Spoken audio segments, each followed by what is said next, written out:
আজ enforcement directorate এবং পশ্চিমবঙ্গ সরকার সংক্রান্ত মামলায় গুরুত্বপূর্ণ আপডেট এসেছে।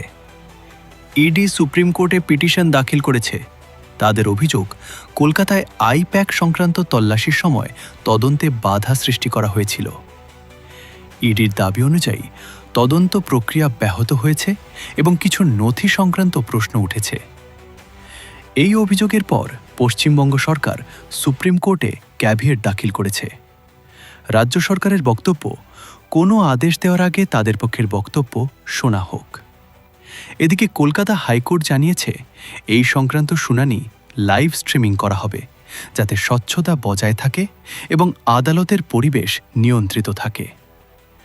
আইনি বিশেষজ্ঞদের মতে, এই মামলায় সাংবিধানিক প্রশ্ন, তদন্তের সীমা এবং কেন্দ্র রাজ্য সম্পর্ক গুরুত্বপূর্ণ হয়ে উঠতে পারে।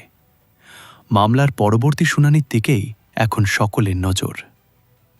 এমন তথ্যভিত্তিক রাজনৈতিক আপডেট পেতে বাংলার রাজনীতি ফাইলস চ্যানেলটি সাবস্ক্রাইব করুন।